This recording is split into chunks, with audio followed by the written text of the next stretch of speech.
Maharashtra.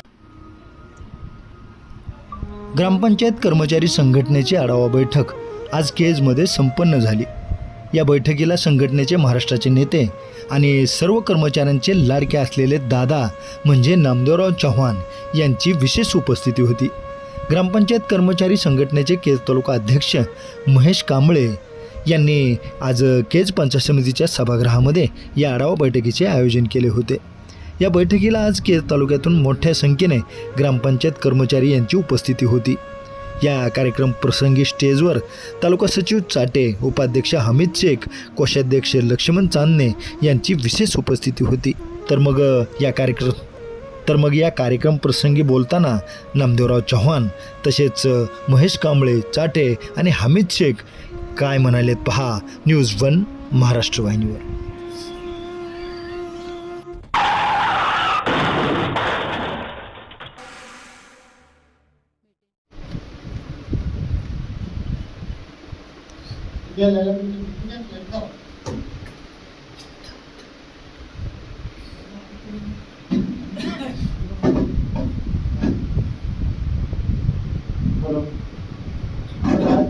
Meeting बोलायचे महत्वाचे कारण म्हणजे मी तुम्हाला व्हॉट्सअपद्वारे मेसेजद्वारे माहिती अशी दिली होती की तुम्ही येताना प्रत्येक कर्मचाऱ्यांनी आपल्या पगाराचे पासबुक आणि GPF पासबुक सोबत घेऊन यावे.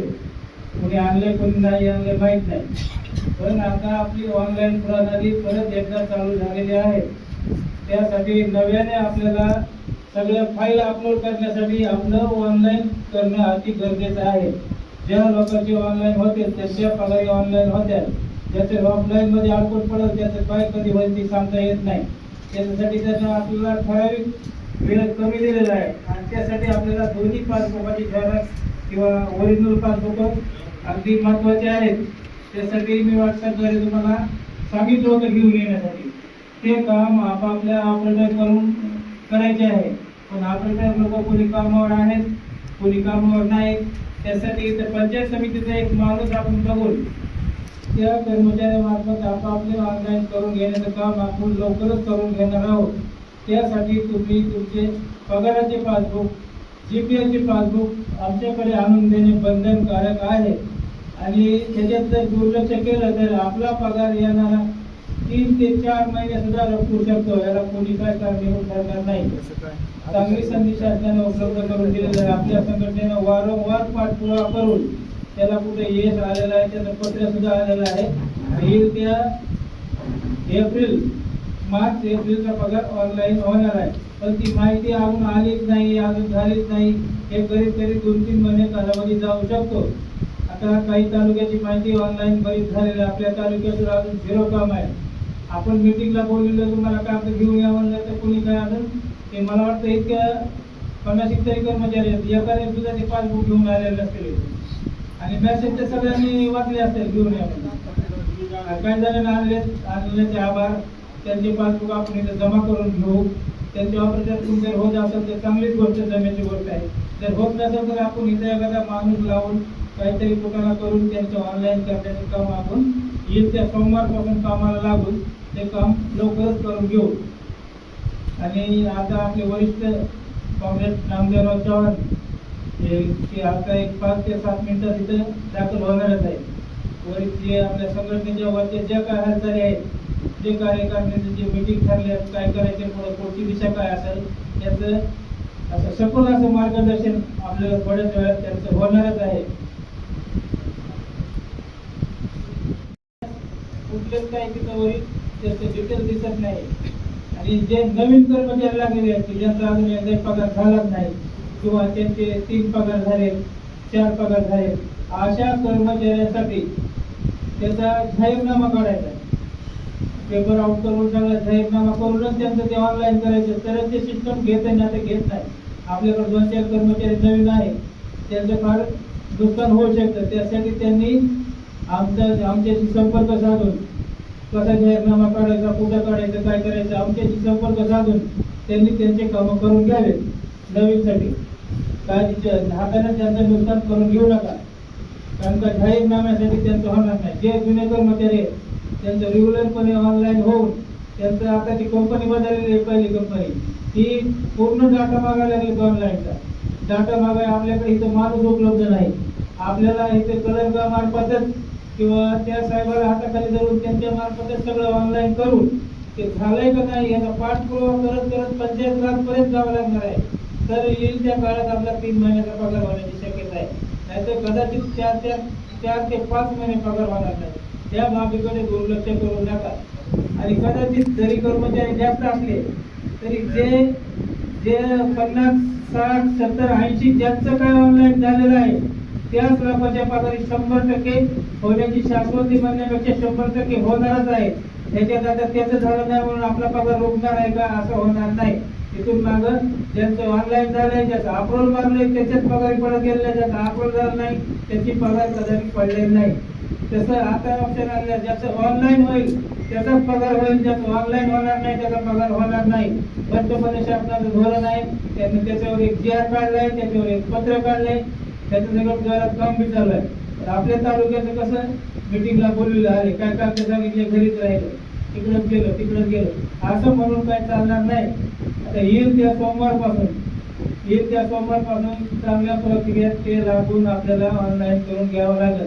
आणि ज्यांचे ऑपरेटर सक्रिय आहेत, ग्रामपंचायतला जे आपले ऑपरेटर काम करणारा व्यक्ती आहे किंवा जो सक्रिय आहे त्यांनी जर ऑनलाईन केलं तर त्याच्याकडून सुद्धा होत आहे. तिथं काही रुपये द्यायची गरज नाही. आपल्याला इतर खर्च येणार नाही. तरी पण सगळ्याचा एकजुट्ट करून एखादा व्यक्ती शासनाच्या वेबसाईटवर घेऊन त्याच्याकडून ते करावं लागणार आहे. खात्रीपूर्वक काम करावं लागणार आहे. याची प्रत्येकाने ज्याची त्यांनी जबाबदारी घेऊन काम करायचं आहे. नाहीतर एकदा 5 रुपये आणून दिलं तुम्हीच बघा, तुम्हीच OTP द्या. त्याच्यासाठी आता OTP बी लागणार आहे. त्यासाठी त्या खात्याला आपला जे मोबाईल नंबर आहे लिंक असणं आवश्यक आहे.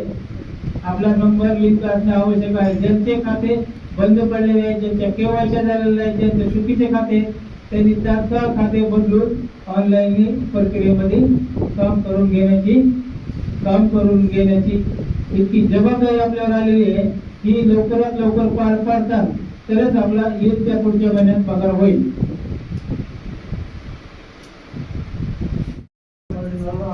दिनांक 5 एप्रिल 2026 आव्हान सेल्सिअससाठी टिप्पणी.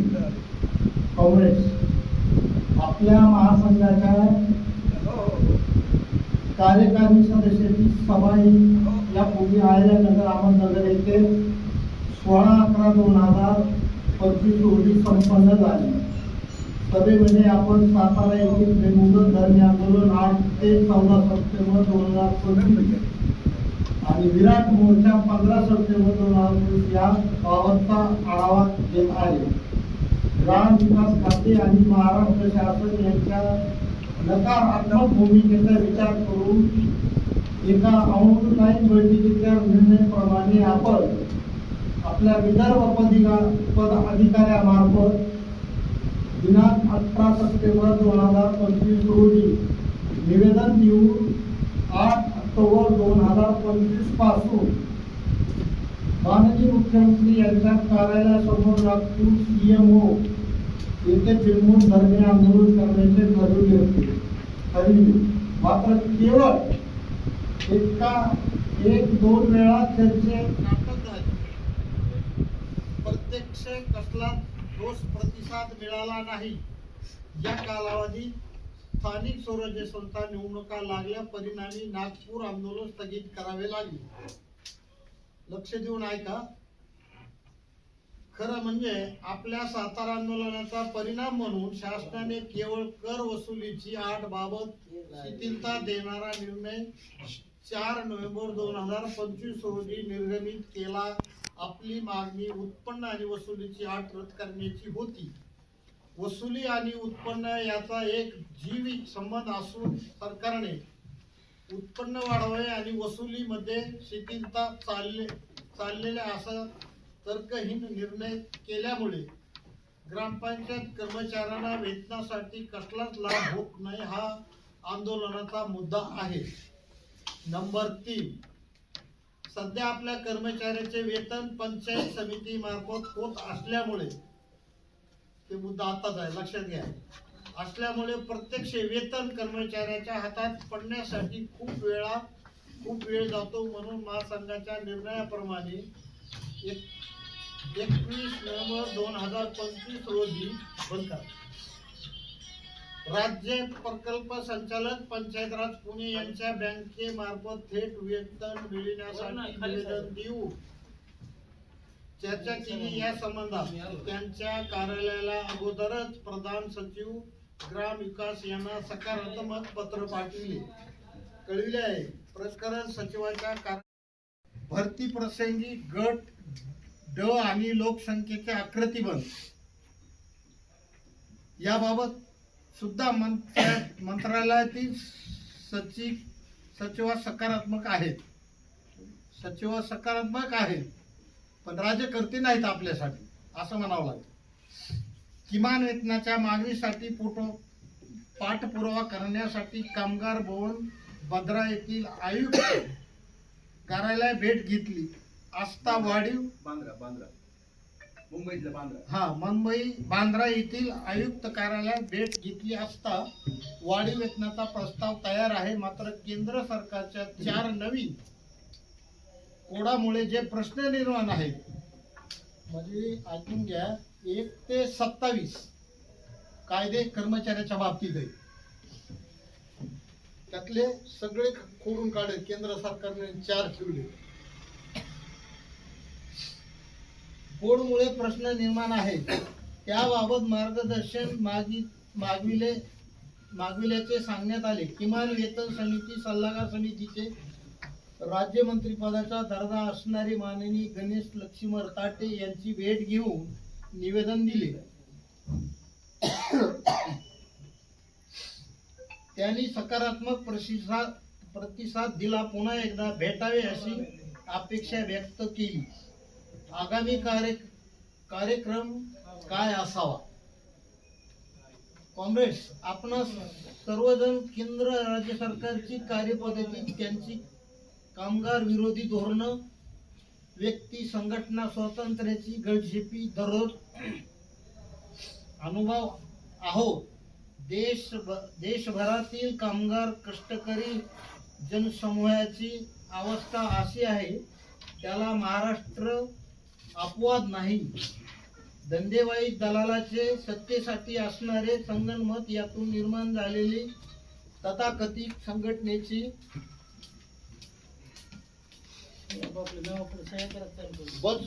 बजबजपुरी परिणामी आपल्या संघटनात्मक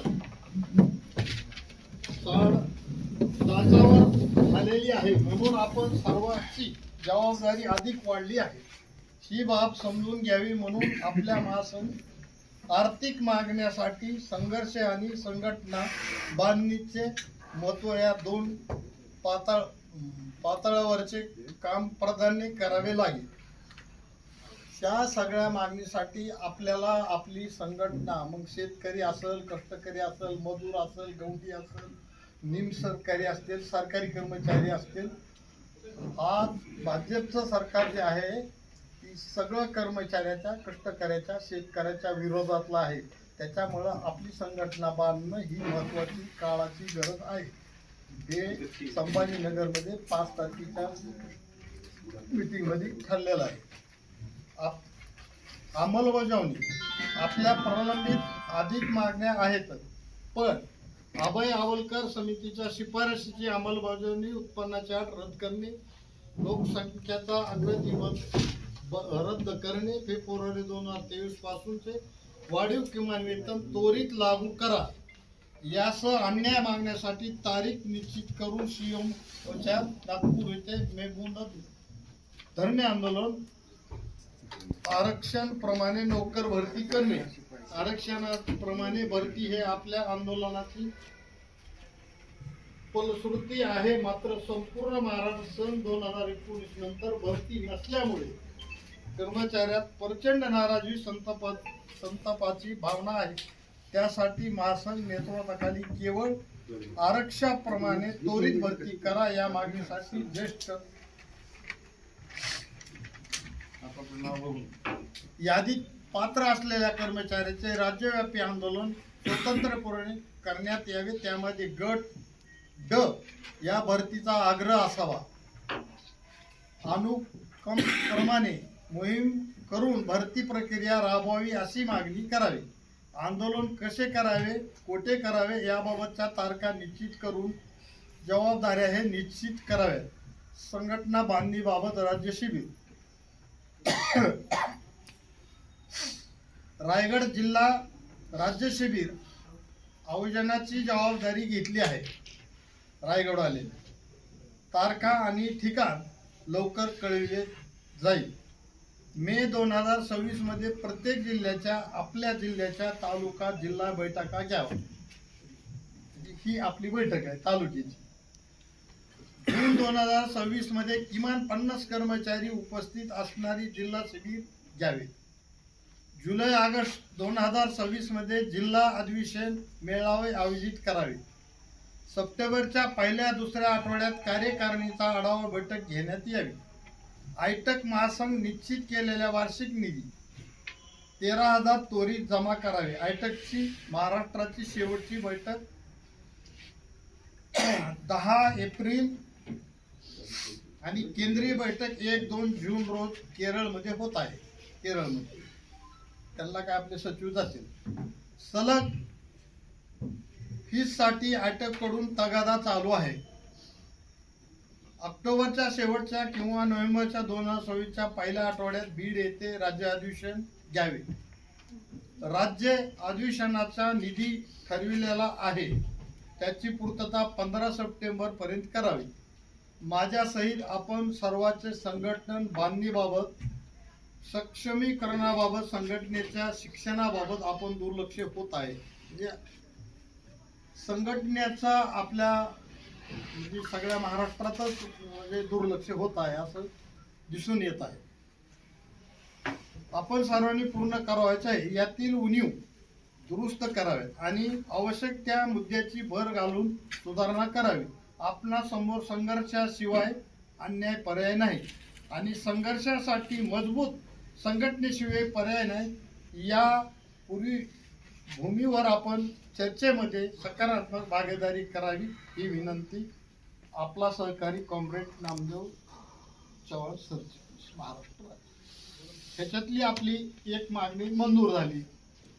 आपण जी पंचायत समितीला खीट घालत होतो पगारासाठी, आता कांबळे साहेबांना अध्यक्षाने वाचून दाखवलं नाही, काय ते जास्त नाही.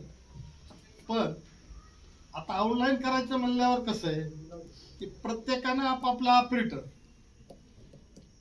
गाठायचा आणि आपलं सविस्तर कुंडली तुमचा एकही किंवा हे IPC कोड म्हणा, काही चुकलं तर पेमेंट येणार नाही. ही जबाबदारी संघटनेवर आम्ही अजिबात घेणार नाही. हा, जिथं अडचण पडेल तिथं तुमचं पासबुक, तुमचं पॅन कार्ड, आधार कार्ड, तुमच्या आधार कार्डावर तारीख 1, सर्व्हिस बुकावर तारीख 1, हा सुद्धा आता चालणार नाही. समजून घ्या, ही तुमची जबाबदारी आहे. आलं का लक्षात? सगळी एकच तारीख राहायला पाहिजे.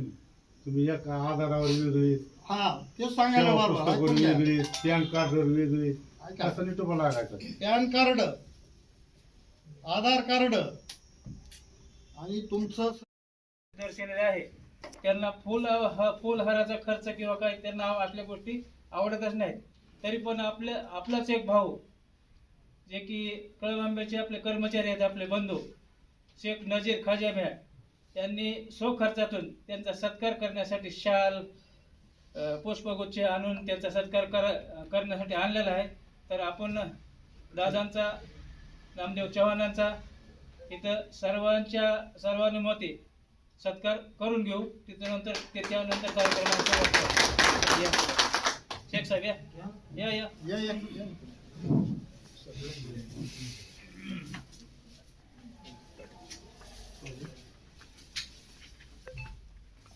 वर या. हे कोणी या ना बघ.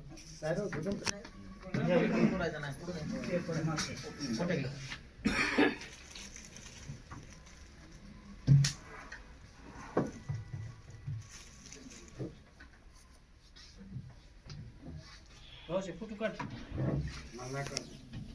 कोण आहे बस आम्हीच तर काळ चालू काय ना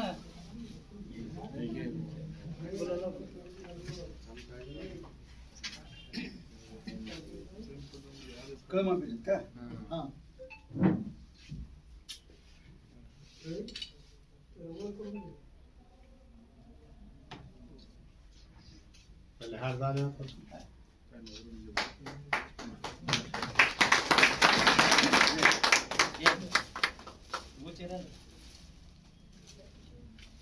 हे केवळ तेच करायचं होतं, काय करायचं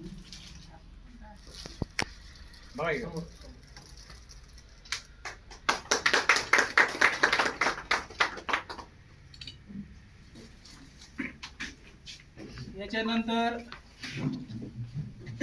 आपल्या ज्या मीटिंगचं जे माहिती प्रसारक आहेत आपले केजचे पत्रकार रामदासजी तपसे सर यांचा पुष्पगुच्छ देऊन आमच्या कार्यक्रमाला उपस्थिती देऊन आमचे जे इथं आंधारपल्लीत जी मीटिंग झालेली आहे ती बाहेर पसरण्याचं जे मोठे काम करतात त्यांचा सत्कार मी स्वतः करतो. त्यांनी व्यासपीठावर यावं. केज तालुका ग्रामपंचायत कर्मचाऱ्यांचे घरी कॉम्रेड कल्याण साठे, एस कांबळे आणि समोर बसलेले केज तालुक्यातील सर्व ग्रामपंचायत बांधवांना 5 एप्रिलला छत्रपती संभाजीनगर अर्थात औरंगाबाद या ठिकाणी जी बैठक झाली त्या बैठकीसाठी जे टिपण चर्चेसाठी दिलं होतं त्याचं वाचन आणि त्याची माहिती आपल्याला कॉम्रेड चाटे यांनी दिलेली आहे. याशिवाय त्यांच्यापूर्वी काही मुद्द्यांचा तपशील किंवा खुलासा कॉम्रेड कांबळे यांनी केलेला आहे असं त्यांनी सांगितले. बंधूंनो, मी सुरुवातीलाच आपल्याला अवगत करू इच्छितो की एकूणच जे स्वतःला कामगार म्हणून घेतात आणि आहेत, जे कष्ट करून जगतात, त्यांच्यासाठी येणारा काळ आणखी भयानक होणार आहे, आणखी भयानक होणार आहे. कष्ट करण्याला जगणं मुश्किल होणार आहे. पण हा जो सरकारचा कामगार विरोधी आणि कष्टकरी विरोधी हल्ला आहे, तो हल्ला परतून लावण्याची ताकद ही सुद्धा कामगार वर्गाचीच आहे, हे लक्षात घ्या. कामगार वर्गाने आणि कष्टकरी वर्गाने जर ठरवलं की आम्ही चालू देणार नाही, तर ते सरकार शेपटी घातल्याशिवाय राहणार नाही. पण सरकारची दंडेलशाही चालू आहे. सरकार दिवसेंदिवस कामगारांच्या विरोधामध्ये वेगवेगळे कायदे आणि कानून आणत आहे. शेतकऱ्यांच्या विरोधामध्ये काळे कायदे आणत आहे. ज्या शेतकऱ्यांनी दिल्लीच्या सीमेवर जवळपास 1.5 वर्ष आंदोलन केलं आणि ह्या आंदोलनामध्ये 650 शेतकरी बळी पडले, मृत्युमुखी झाले. त्याचं काय साधं म्हणणं होतं की आम्हाला परवडतील असे आम्हाला शेतीच्या उत्पादनाला भाव द्या, मिनिमम सपोर्ट प्राइस द्या. म्हणजे आम्ही कष्ट करतो, उत्पादनासाठी काही खरेदी करतो, खतं, बी बियाणं, औषधं, अवजारं, हे सगळं गेल्यानंतर आम्हाला परवडतील असे हे द्या, भाव द्या. स्वामीनाथन आयोग नावाचे जे काही एक आयोग स्थापन केला होता शेतकऱ्यांच्या भल्यासाठी, त्या आयोगाची शिफारस आहे काय की शेतकऱ्याने जितका खर्च केलेला आहे तो 100% द्यावा आणि त्याचा निम्मा 50% त्याच्या कुटुंबाच्या चरितार्थ चालण्यासाठी द्यावा. त्याची अंमलबजावणी करतो असे म्हणाले होते मोदी, पण दुर्दैवाने त्याची अंमलबजावणी झाली नाही. आजही होत नाही.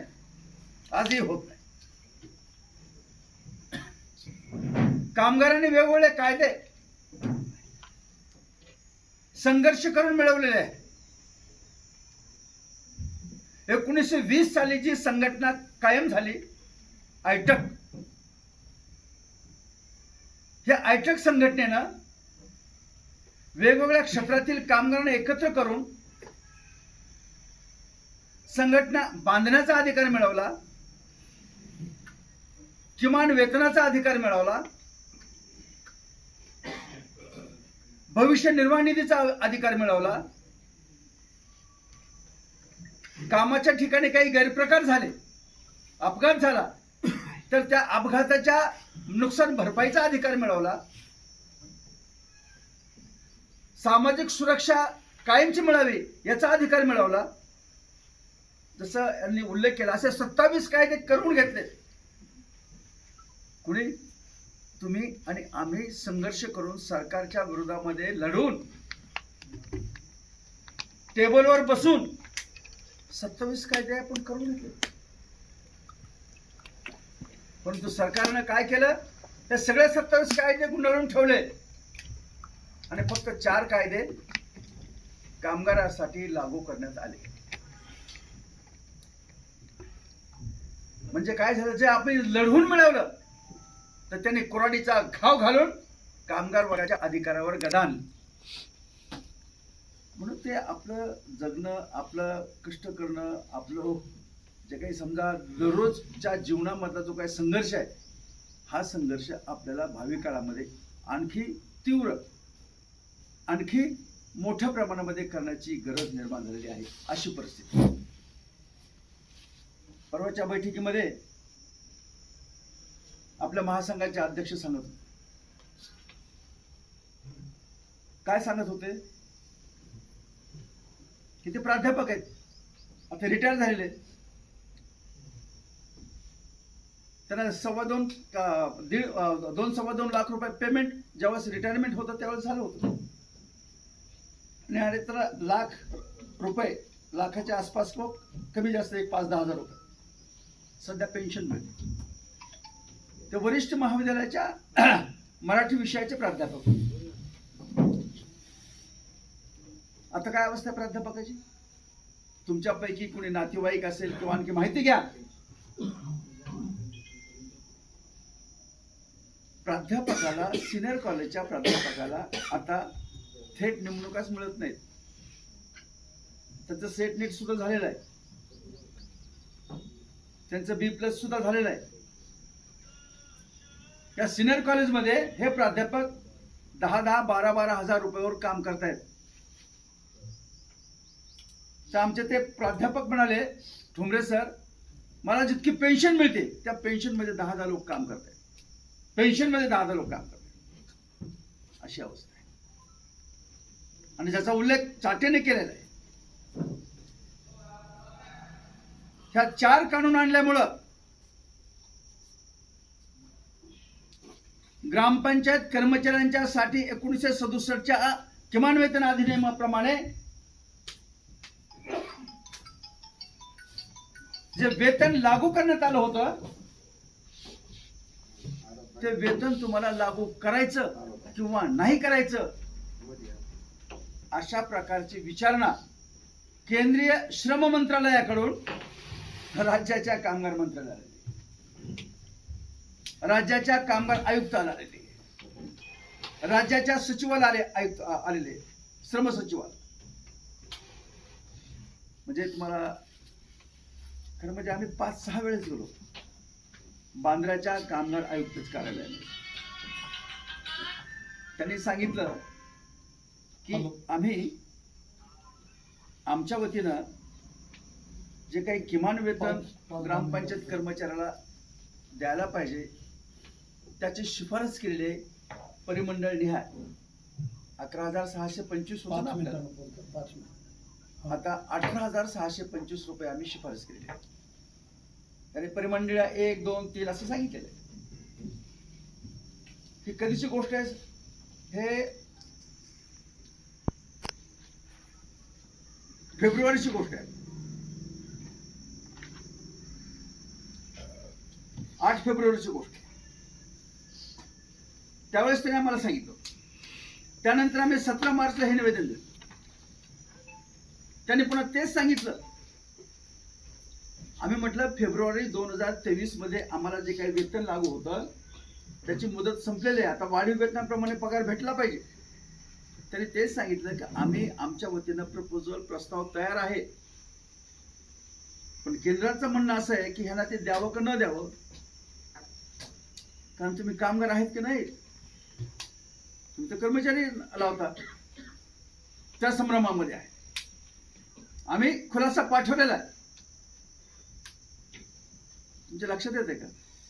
म्हणजे जे आतापर्यंत 1948 पासून आतापर्यंत मिळत होतं ते आता मोदी सरकारच्या कामगार कायद्यान्वये ग्रामपंचायत कर्मचारी हा किमान वेतनाला अपात्र आहे अशा प्रकारची भूमिका त्यांनी घेतली. याचा काही राग, संताप, चीड असायला पाहिजे का नाही आपल्यामध्ये? हे मोदी सरकार हे तुम्ही आम्ही तुमचं हे कामगार विरोधी धोरण आम्ही चालू देणार नाही.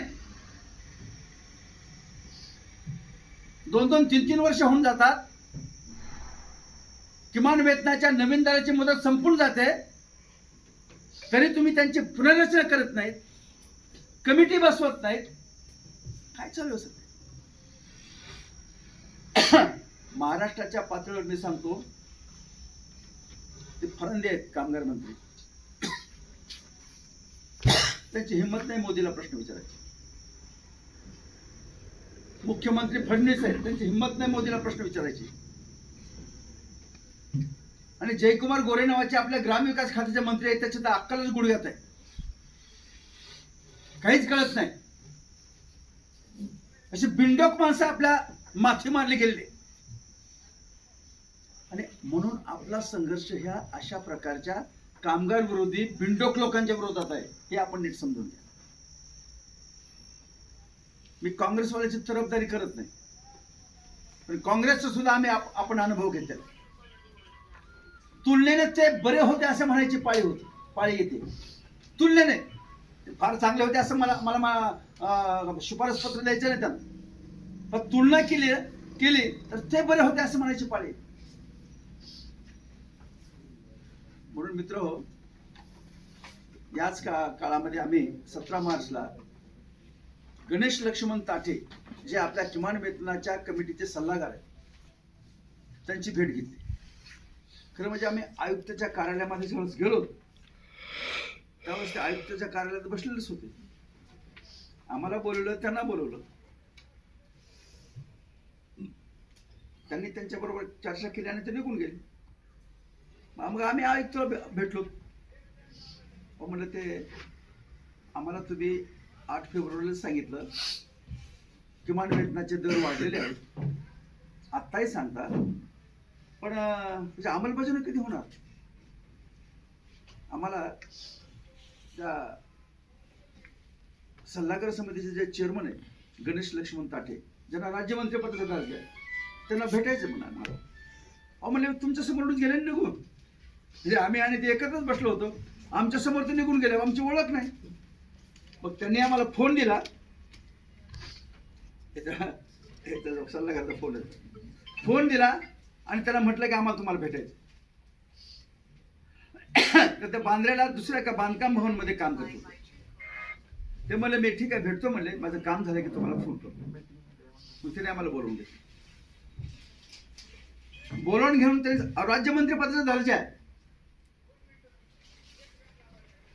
ग्रामपंचायत कर्मचाऱ्याला किमान वेतन लागू करावं याच्यासाठी त्याची नेमणूक झालेली आहे. मला त्याला भेटलो. ते म्हणले तुम्ही म्हणता ते सगळं खरं आहे, पण त्याची वस्तुस्थिती सांगू का म्हणले. त्याला 8-10 महिन्यापासून माझी नेमणूक झाली. 8-10 जवळपास स्वतः वर्ष होत आले. माझी नेमणूक झालेली म्हणजे, पण मला अजून ऑफिसच दिलं नाही. मग मी आपलं कार्यालयाचं काम जे आहे हे माझ्या 2 कारकून बरोबर घेतो, इथं बसतो तिथं बसतो.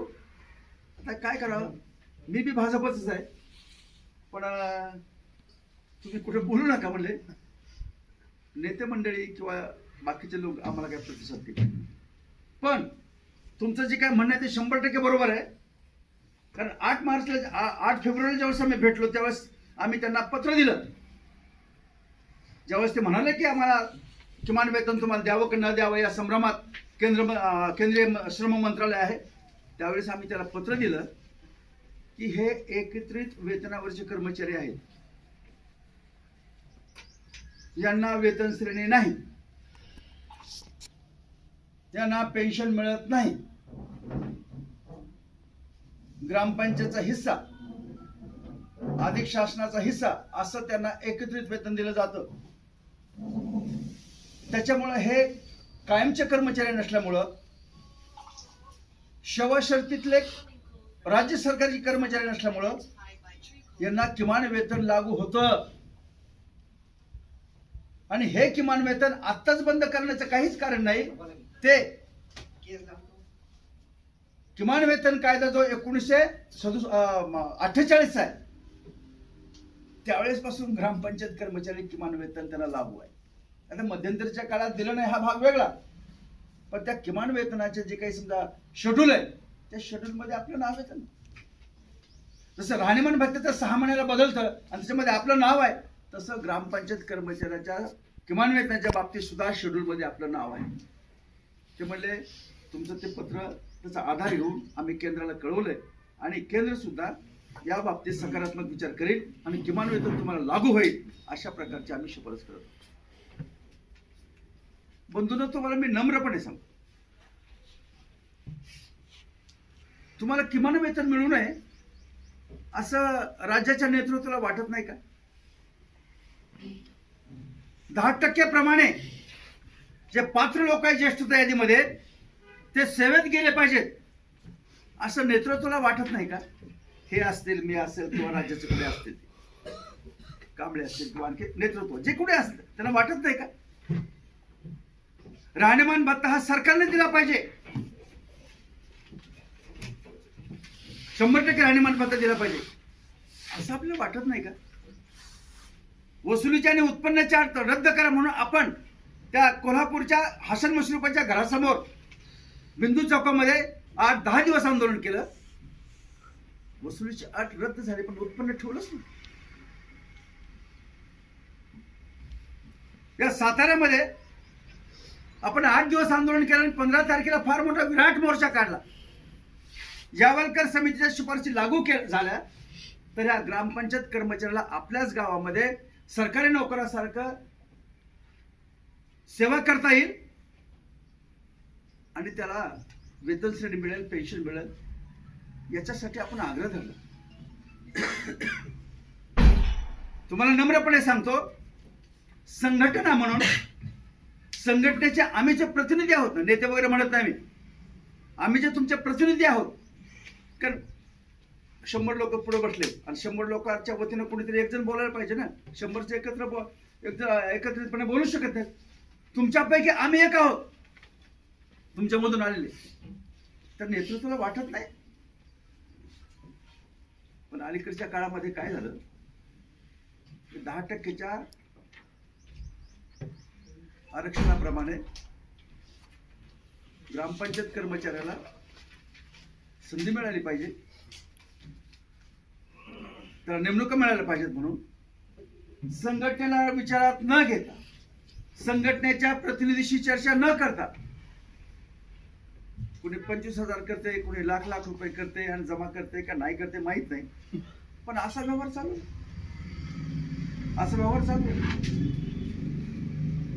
जेव्हा की संघटनेच्या वतीने स्पष्टपणे मंत्र्यांना आणि त्यांच्या प्रधान सचिवाला सांगितलेलं आहे 2019 पासून 10% आरक्षणाप्रमाणे ग्रामपंचायत कर्मचाऱ्याची महाराष्ट्रामध्ये भरती झालेली नाही.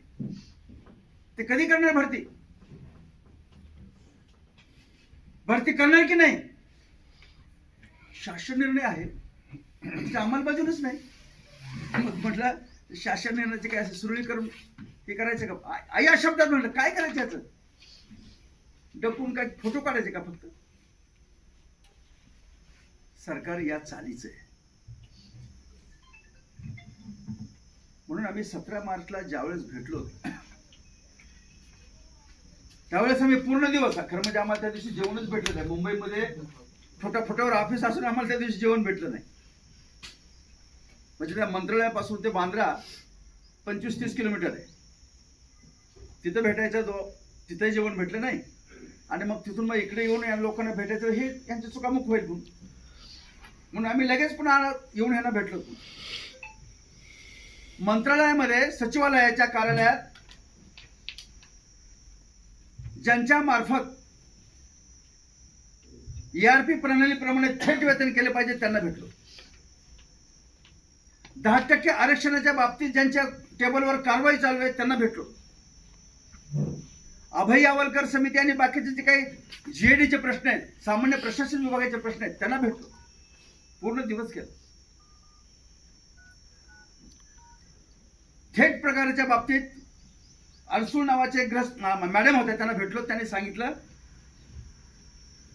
जी गोष्ट आम्ही 4-5 महिन्यापूर्वी पुण्याला गिरीश भालेरावच्या ऑफिसमधून जाऊन केली होती आणि त्या गिरीश भालेरावचं पत्र घेऊन आम्ही त्यांना दाखल केलं होतं.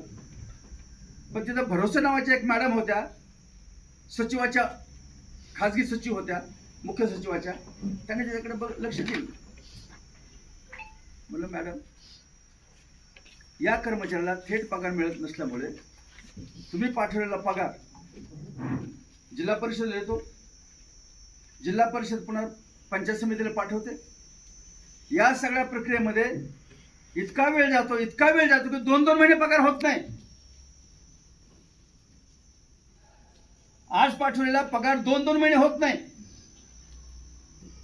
ते म्हणले आमच्याकडे तक्रारी आहेत, तुमच्याही तक्रारी आहेत. आणि आत्ता कदाचित त्यांनी जे सांगितलं सांगतो, एप्रिलचा पगार जो मे मध्ये होणार आहे तो तुम्हाला तुमच्या बँकेच्या खात्याच्या मार्फत होईल, अशा प्रकारचं त्यांनी आश्वासन दिलेलं आहे. गिरीश भालेरावांचं पत्र, त्या भरोसेबाई ज्या होत्या त्यांची शिफारस, त्यानंतर होकार दिला. आता म्हणजे तुम्हाला थेट पगार होण्याची शक्यता निर्माण झाली. आम्ही एजन्सी शोधतो, कुठल्या एजन्सीच्या मार्फत काम करायचं, कुठल्या बँकेच्या मार्फत.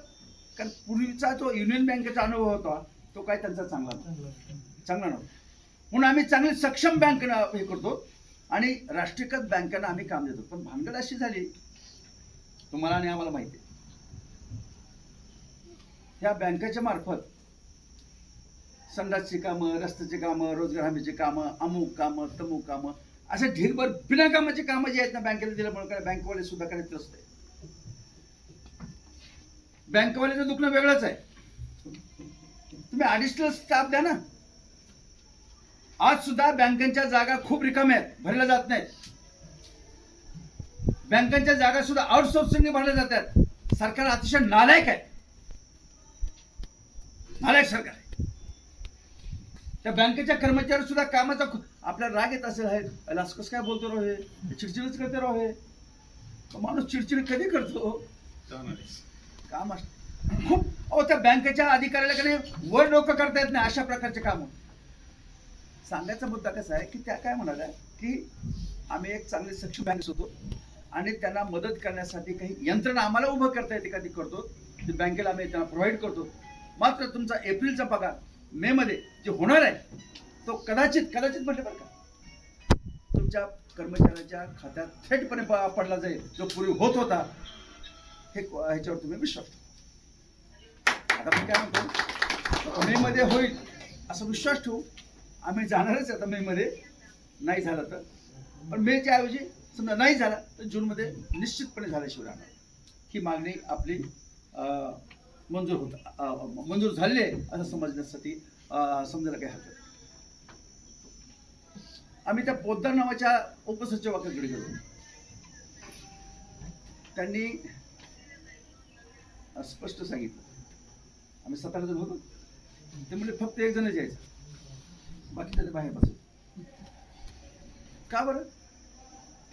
फक्त एक जण यायचा, आमच्यातलं कोण असेल ना शहाणा माणूस प्रतिनिधी, त्याने एक जणच यायचं, बाकीच्या नाही जमत. मग सगळे बाहेर थांबले, मला आतमध्ये पाठवून दिलं. तर ते असं म्हणाले, पोतदार हे बघा म्हणले, कॉम्रेड, कुणाला अपमानित करणं हा काय माझा हेतू नाही. पण याच्यापूर्वी एका संघटनेचे लोक आले होते.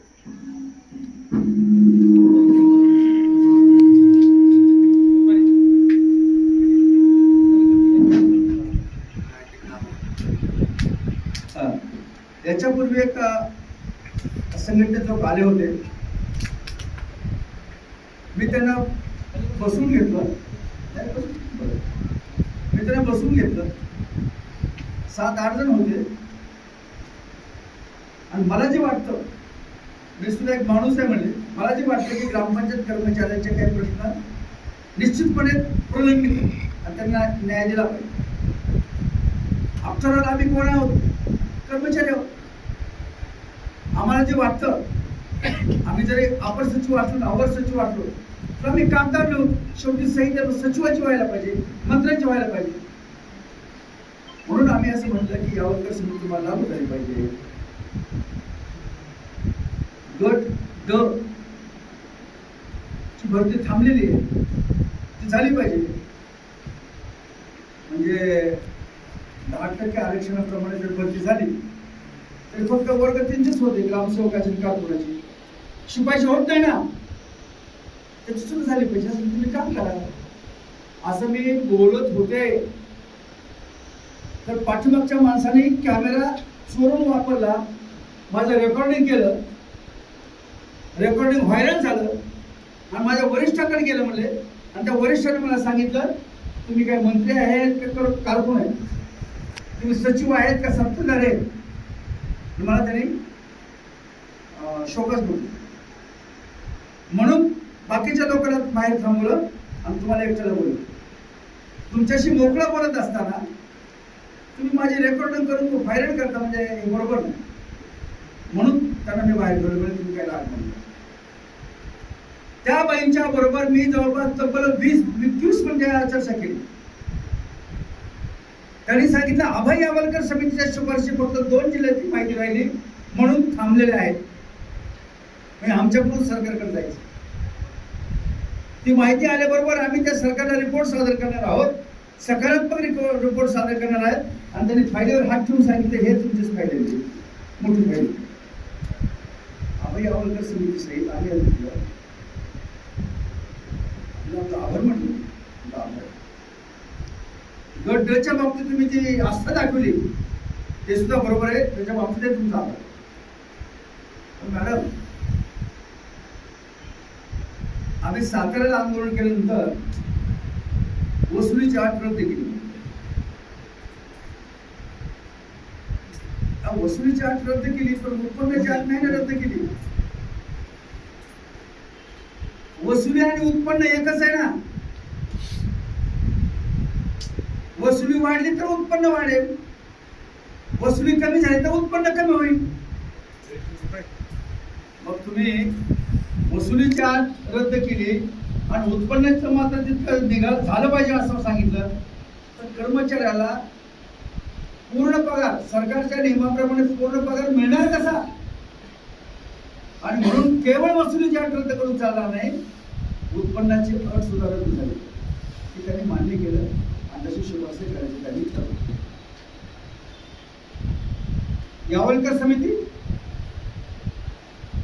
10% आरक्षणाचा ड ची भरती, वसुलीची अट, या बाबी त्यांनी सकारात्मकरित्या समजून घेतल्या आणि तशा प्रकारची शिफारस आम्ही करू असं सांगितलं. त्यांनी हे सांगितलं, तुमचं म्हणणं आम्ही मांडलेलं आहे. इव्हन जो दिवाण वेतनाचा मुद्दा आहे त्यांचं निवेदन सुद्धा बांद्राच्या कार्यालयावरून त्यांच्याकडे आलेलं होतं. ती सुद्धा शिफारस आम्ही आमच्या वतीने करणार आहोत, हे त्यांनी सांगितलं. सांगायचा मुद्दा असा आहे, त्यांनी काय सांगितलं की आम्ही तुमच्या बाजूचे कागद तयार करतो, त्या कागदावर मान्यता देणं, मंजूर करणं हे सरकारचं काम. आम्ही तुमच्या बाजूचे 100% नंतर 10%चं काम ज्या टेबलवर होतं त्या टेबलवर आम्ही गेलो. त्या टेबलच्या प्रमुखाचं नाव होतं घोटाळे.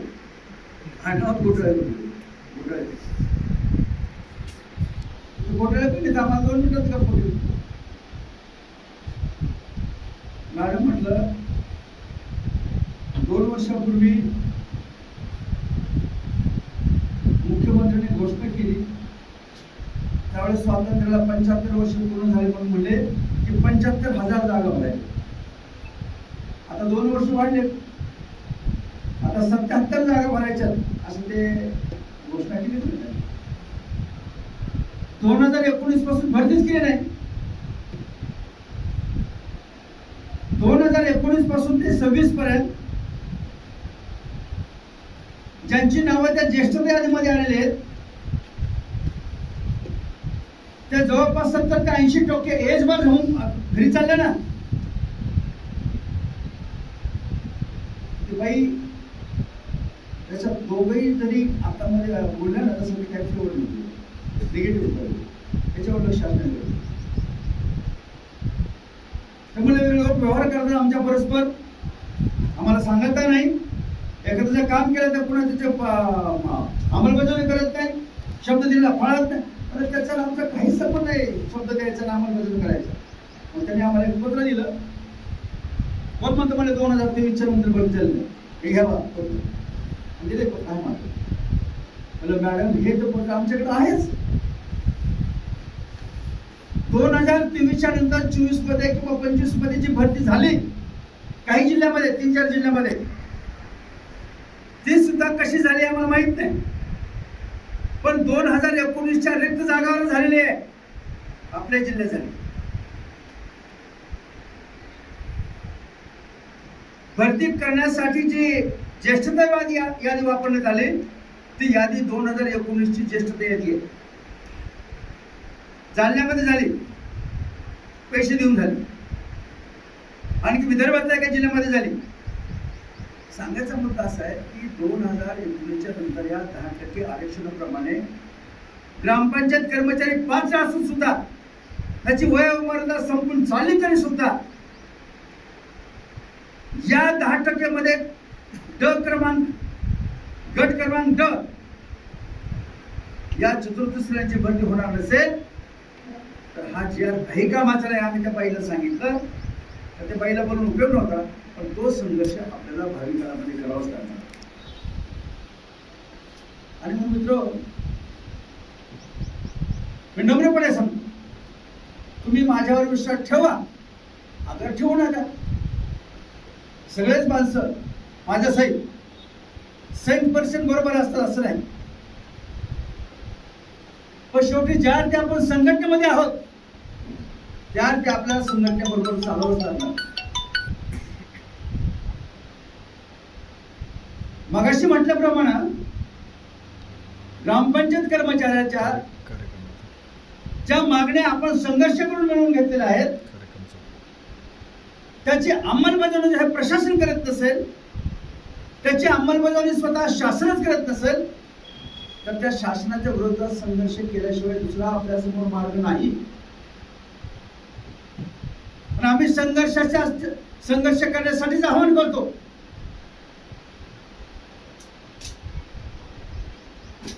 आपलं रास्त म्हणणं प्रलंबित मागण्याचं म्हणणं सरकार जर मान्य करीत नसेल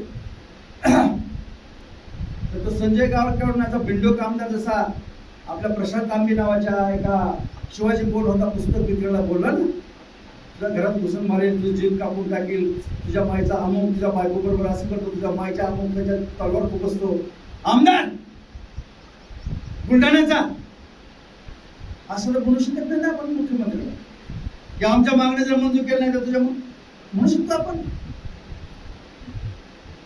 घटनाकाराने आमच्या जवळ संघर्षाचं लढ्याचं हत्यार दिलेलं आहे. त्याचा वापर करून या सत्ताधाऱ्याला आपलं म्हणणं मंजूर करून घेण्यासाठी संघर्ष करणं हेच आपल्या समोर सध्याचं तरी पर्याय आहे.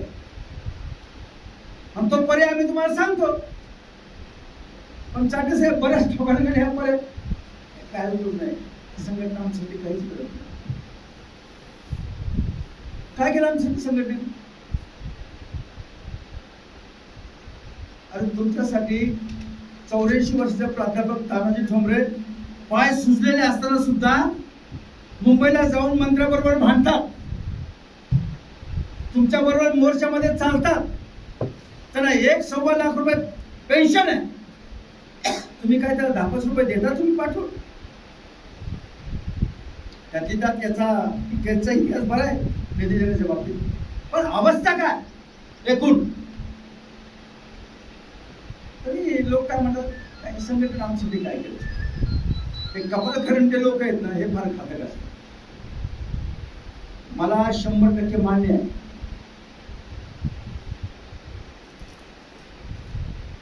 दहा 10% आरक्षणाप्रमाणे ग्रामपंचायत कर्मचाऱ्याला ज्येष्ठ ते आधी पात्र असलेल्या लोकांना नोकरी भेटली पाहिजे.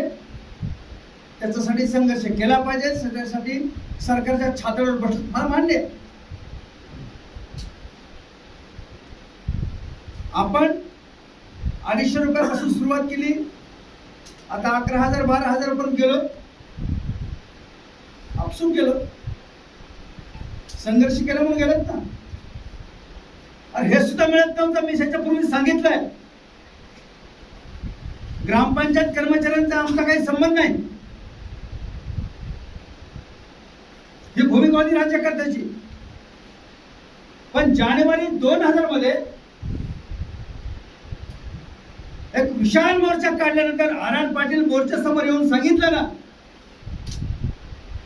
की यापुढे ग्रामपंचायत कर्मचाऱ्याचं अर्ध वेतन सरकारच्या तिजोरीतून होईल.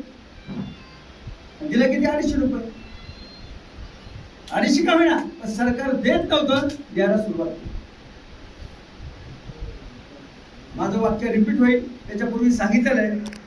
त्यावेळेस मी म्हणालो 26 वर्षापूर्वी मोकाशीला आणि भालेरावला, अहो राजा उदार झाला, हाती भोपळा दिला, 250 रुपयात काय होणार? आणि ग्रामपंचायत कर्मचाऱ्यांचं नंतर कळलं आपल्याला, सरकारचे 250 रुपये सुरू झाले की आपल्या 72 ग्रामपंचायतच्या सरपंच आणि ग्रामसेवकाने ग्रामपंचायतच्या वतीने काय द्यायचं असेल ते पण करून टाकलं. 250 रुपयात काय होतं? त्यावेळेस मोकाशीच म्हणाले, नामदेवा आपण सरकारच्या दारात गेल्यानंतर सरकार कडे लावून गेलो, तुमचं आमचा काही संबंध काही नाही असं म्हणत. आपण आता सरकारच्या निर्णयामध्ये हात करून द्या. 250 रुपयापासून सुरुवात केली. आता आपला संघर्ष आणखी तीव्र करायचा आणि सरकारच्या निर्णयातला हात काढत एक एक दात उपटून बाहेर फेकायचा. आणि ते आपण केलेलं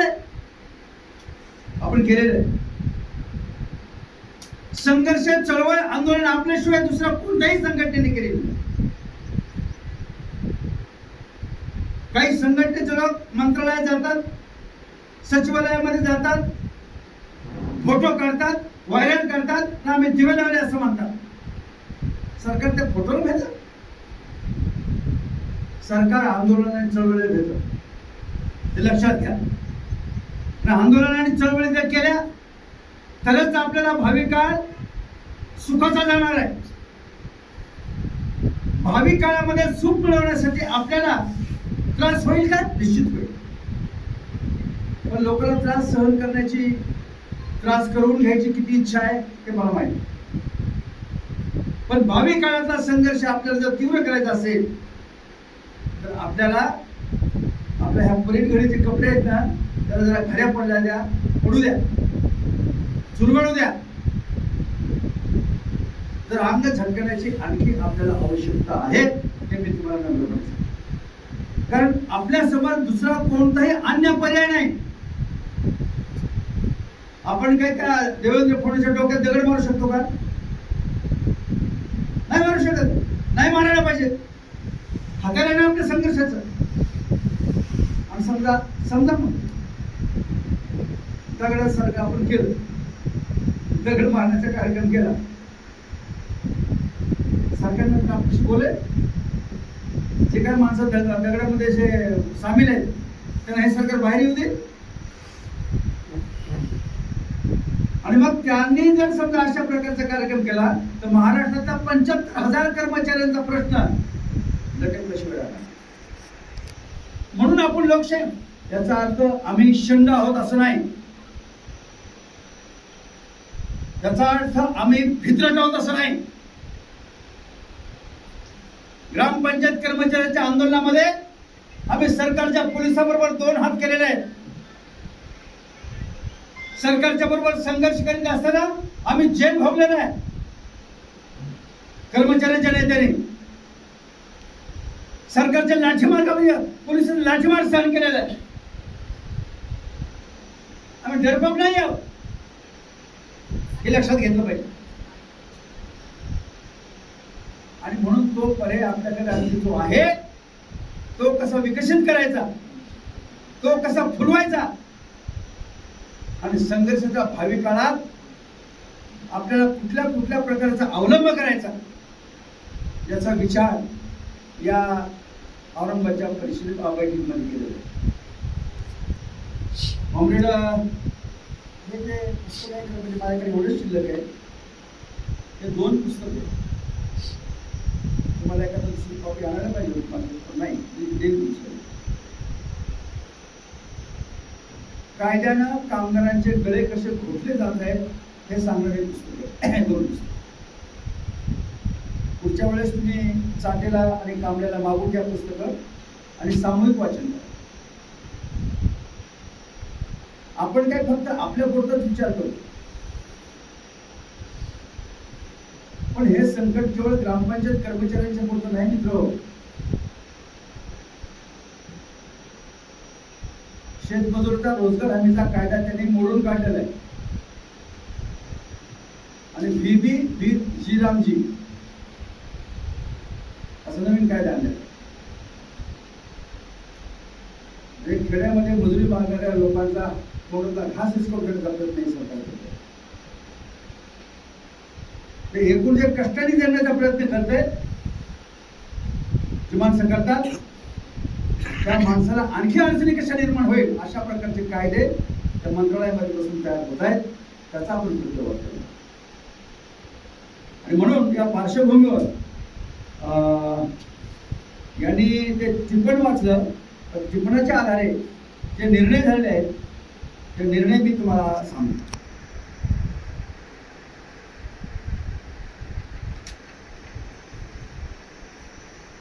निर्णय 2 पातळीवरती झाले.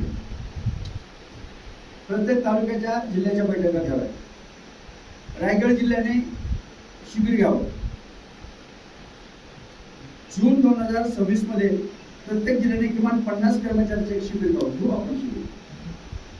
जुलै ऑगस्ट मध्ये आपल्या जिल्ह्याचं मेळावा आणि अधिवेशन घेऊ. सप्टेंबरच्या पहिल्या किंवा दुसऱ्या आठवड्यात बीड येथे कार्यकारिणीची बैठक, राज्याच्या कार्यकारिणीची बैठक घ्यायची. प्रत्येक जिल्ह्याने 15 मे पर्यंत निश्चित केलेली सवलत रद्दीस पण पक्षाची फीस जमा केली होती. पण महासंघाचं जे काही वार्षिक देणं आहे, वार्षिक देणं ते बऱ्याच तालुक्याकडून जिल्ह्याकडे येत नाही, बऱ्याच जिल्ह्याकडून राज्याकडे येत. अशा परवा 10 एप्रिलला मुंबईला बैठक झाली आणि मुंबईच्या बैठकीमध्ये ग्रामपंचायत कर्मचाऱ्याचा सेक्रेटरी म्हणून तिथे हजर होतो. त्यांनी सांगितलं की ग्रामपंचायत कर्मचारी महाराष्ट्रामध्ये सर्वत्र विखुरलेले आहेत, पण अफिलिएशनचे पैसेच देत नाहीत, लढानिधीच देत नाहीत. आपण लढानिधीची त्यांनी आपल्याला 1 लाख रुपये मागवले होते, आपण 50,000 रुपये पाठवून दिले. 1900 लोकांची अफिलिएशन फीस पाठवून दिली 38,000 रुपये. त्याच्यानंतर पैसेच नाही. जे काय पैसे येते कुठले?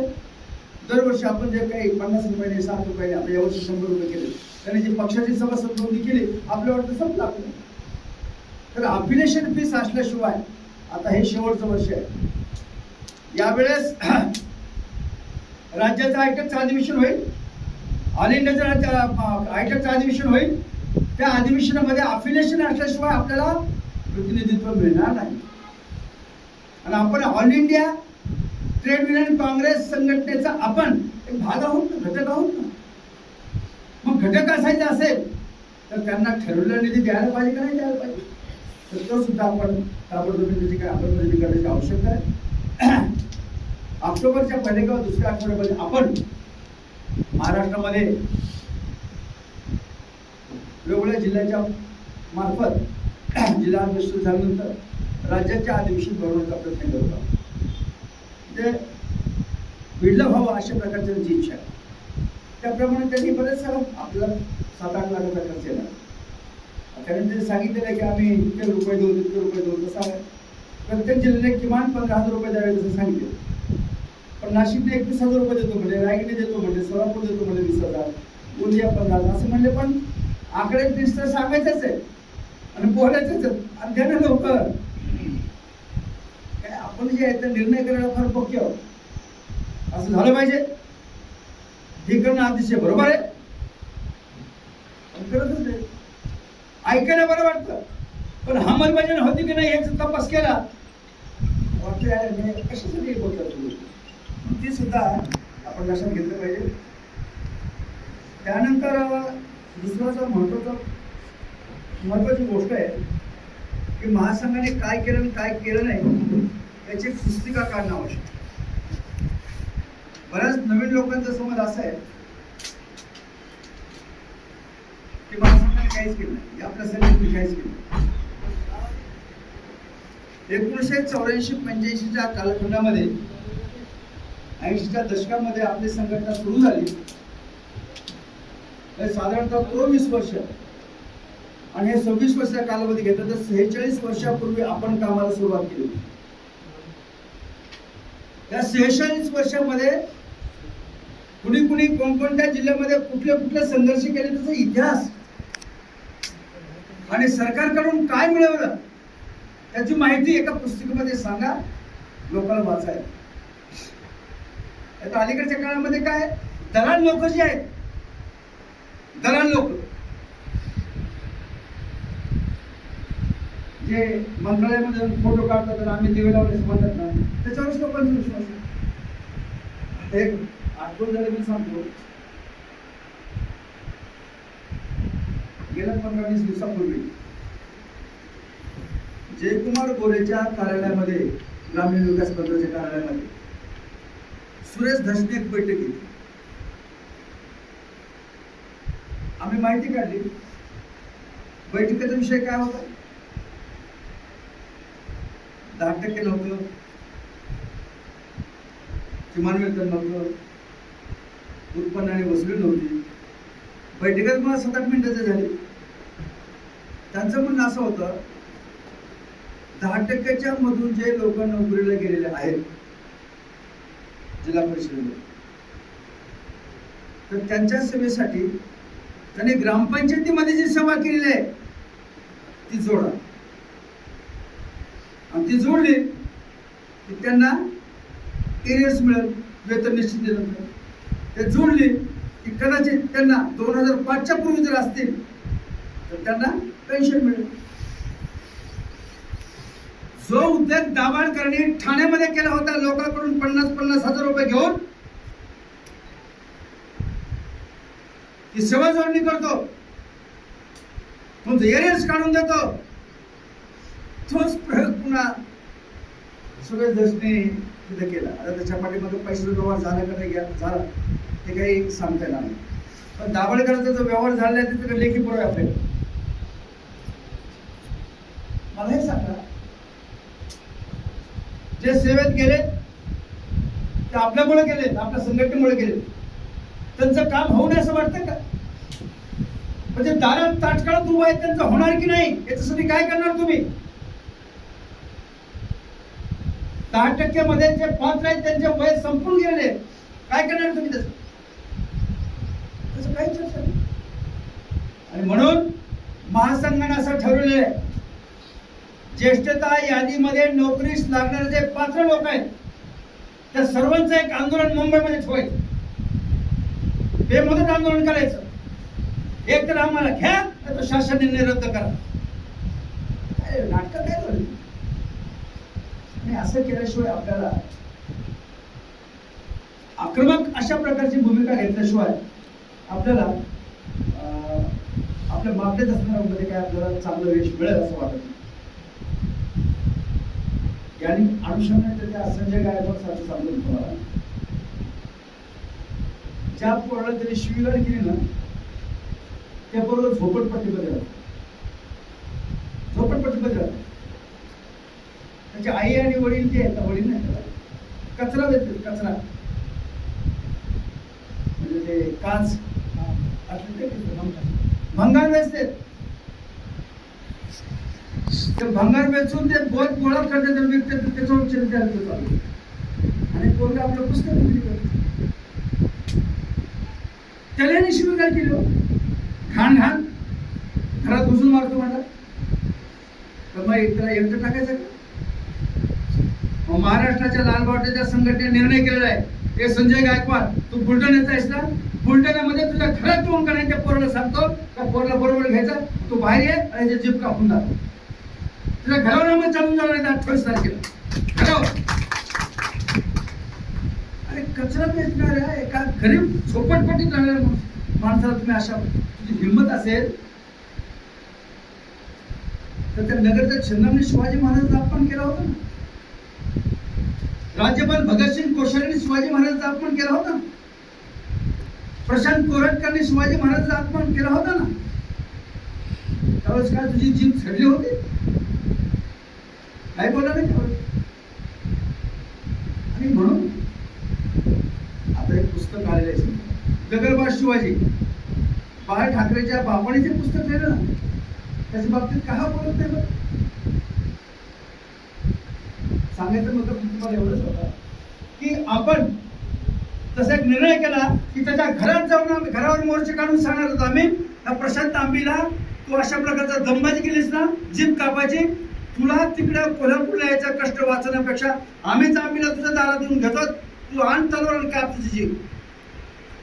अशा प्रकारची आक्रमक भूमिका घेतल्यानंतर मग त्यांनी काल माफी मागितली. माफी मागण्यामध्ये सुद्धा त्याचा उद्धटपणा आहेच. फक्त मी तुम्हाला एवढंच सांगायचं की आपल्याला काहीतरी आक्रमक भूमिका या भावी काळामध्ये घ्यावी लागणार आहे आणि 10% बाबतीत आपण कसं निर्णय केला नाही, बैठक करू आपण, स्वतंत्रपणे बैठक करू आपण. 10% मध्ये कोण कोण आहे तर हात वर करा बरं. 10% मध्ये ज्यांची नाव आहे ज्येष्ठता यादीत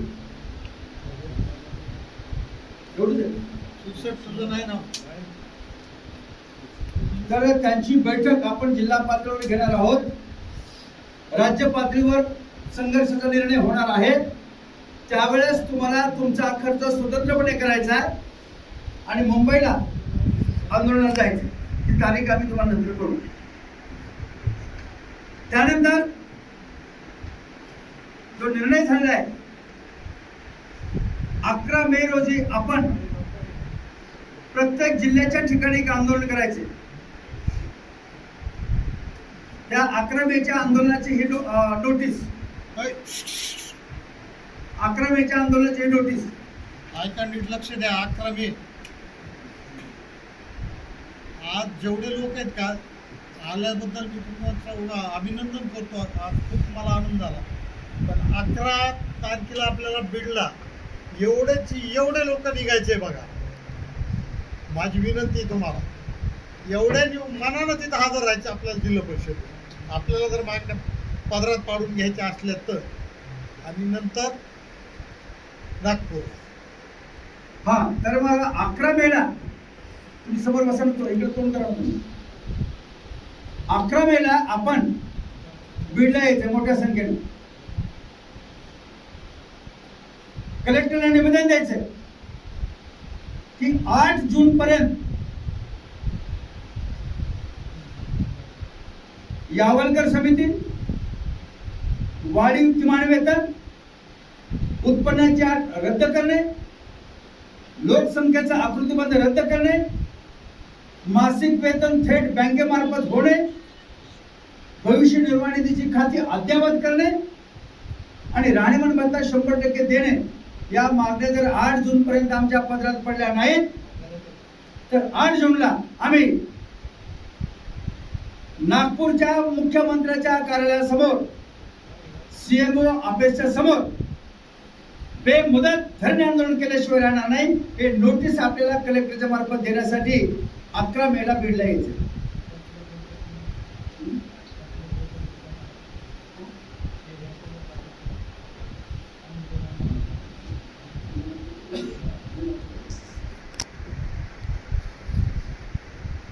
तर मला हे सांगायचंय, आता कल्याणरावने सांगितलं की बीडला आलं पाहिजे सगळं.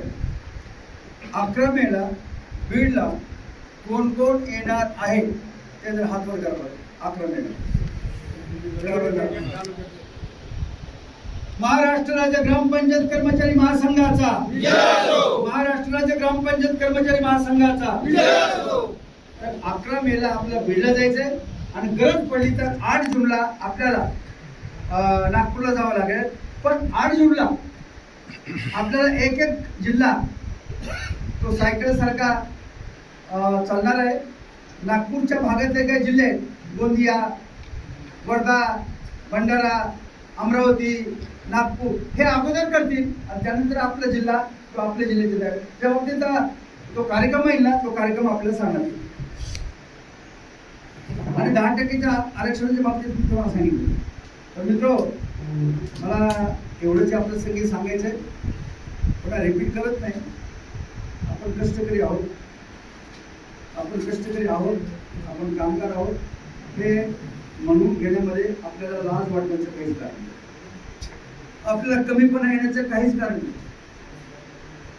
अरे काय बोलतात तुम्ही असं? नका बोलू नका. किंबहुना आपण कष्ट करतो म्हणूनच देशाची प्रगती होते. आपण घाम घालतो म्हणूनच सडका तयार होतात.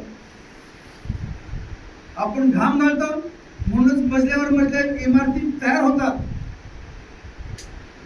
आपण घाम घालतो म्हणून संपत्ती निर्माण होते. दुखणं एवढंच आहे, जो माणूस कष्ट करतो त्याला त्या संपत्तीमध्ये विकासामध्ये वाटा मिळतो. आणि जी माणसं काहीही काम करत नाही ते मात्र आपले मालक म्हणतात आणि त्याला दुसरं कोणी जबाबदार नाही. आपणच जबाबदार, आपणच जबाबदार. अशा कुचकामी हरामखोराला सत्तेच्या खुर्चीकडे नेण्यासाठी आपणच त्यांना मदत करतो.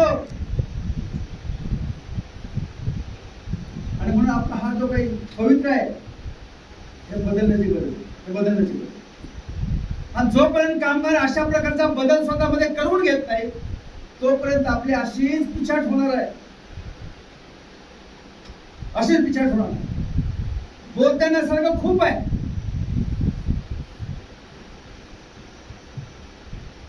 आरोग्याचं काय चालू आहे? सामान्य माणूस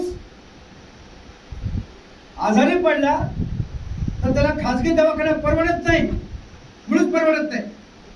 आणि सरकारी दवाखान्याचे दर सुद्धा वाढलेले.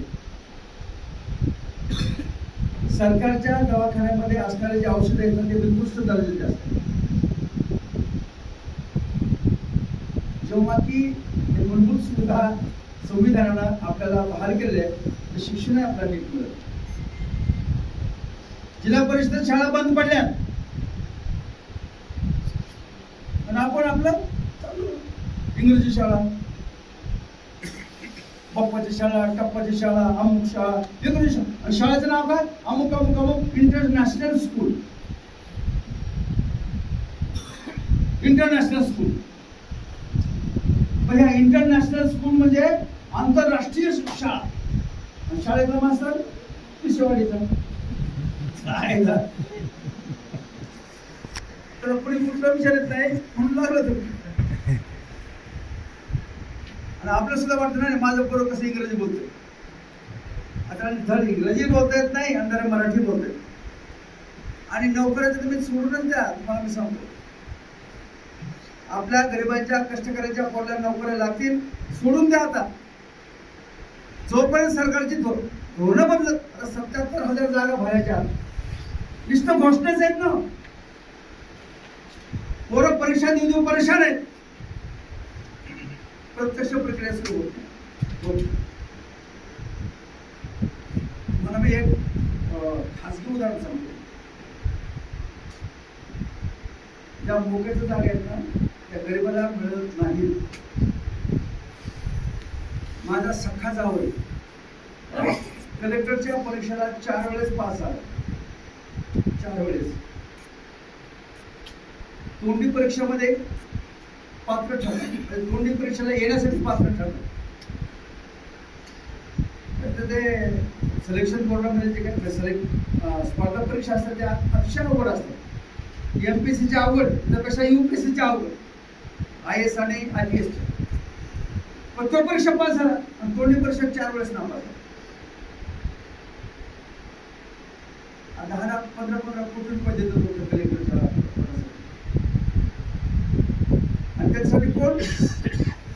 केंद्रीय मंत्र्यांची पोरं, केंद्रीय सचिवांची पोरं. ते घोटाळा सुद्धा एक उघड झालेला आहे.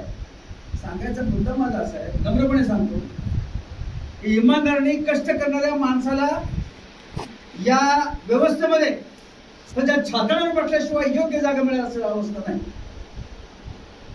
तो जो संघर्षाचा भाग आहे आपला तेवढं ठेवणं आवश्यक आहे. मी नम्रपणे एवढंच सांगेन की आपण बोलवलं, मला आपली बैठक झाली, आपल्या पुढच्या महिन्यामध्ये शिबिर घ्यावं लागेल. जूनमध्ये घेऊ आपण. 11 तारखेला मोठ्या संख्येने या. निधीचा जो मुद्दा आहे तो निधीचा मुद्द्याच्या बाबतीत काही हे सांगितलं त्याप्रमाणे व्यवहार करा. आणि केस तालुका हा तर तुम्ही मोठ्या संख्येने आलात. माझं भाषण लांबल्याचं काय पण घेतलं म्हणून तोंड देखलेपणे तुमची स्तुती करत असं नाही, पण संघर्षामध्ये आग्रही, संघर्षामध्ये पुढे असताना हा केस तालुका निश्चितपणे भावी काळामध्ये या जिल्ह्याचं एकूण संघर्षाचं रूप बदलल्याशिवाय राहणार नाही, अशा प्रकारची भावना व्यक्त करतो आणि थांबतो. धन्यवाद.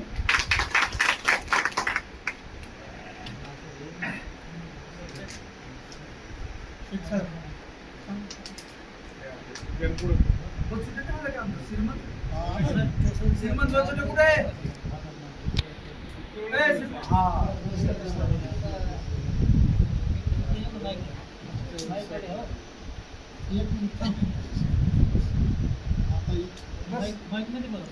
माईक घ्या, माईक. जुना आहे ना आमचं.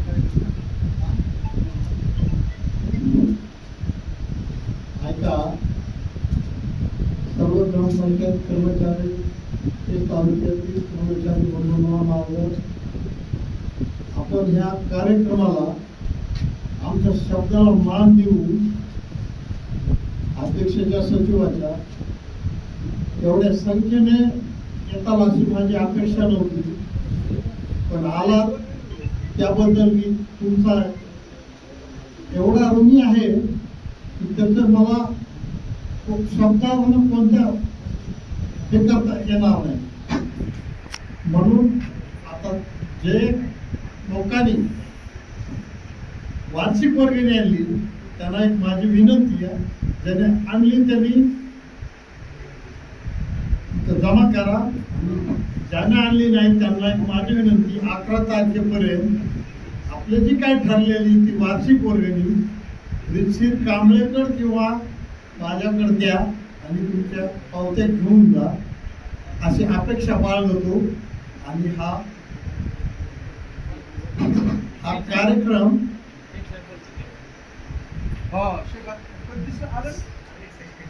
तुम्ही आणले असते तर त्याबरोबर पैसे घ्यायचे.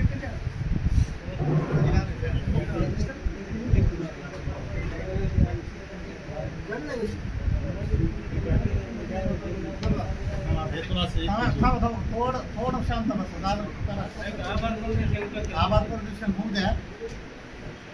आज आपण केस तालुक्यामध्ये जी आपली प्रत्येक महिन्याला आपण मीटिंग घेतो, वर्षामध्ये आपल्या पूर्णपणे 12 ते 12 मीटिंग होतातच.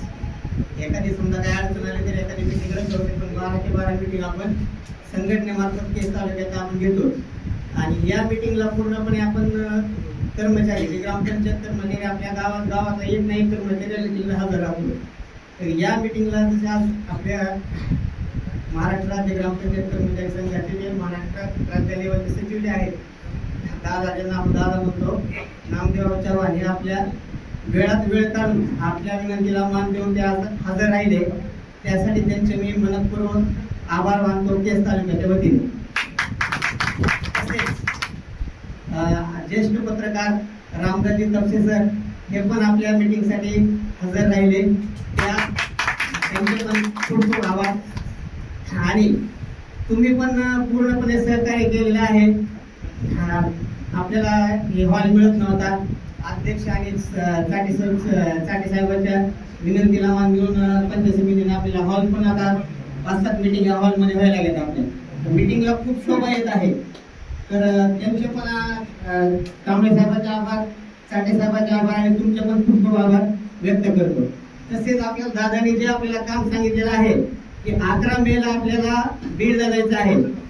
तर दादांना आश्वासन देतो की आम्ही पूर्ण ताकद लावून आम्ही 11 मेला बीड या ठिकाणी हजर राहणार आहोत. तर एवढे सगळं सांगून हा कार्यक्रम किंवा ही मीटिंग आपली संपलेली आहे असे जाहीर करतो. सर्वांचे पुन्हा एकदा धन्यवाद.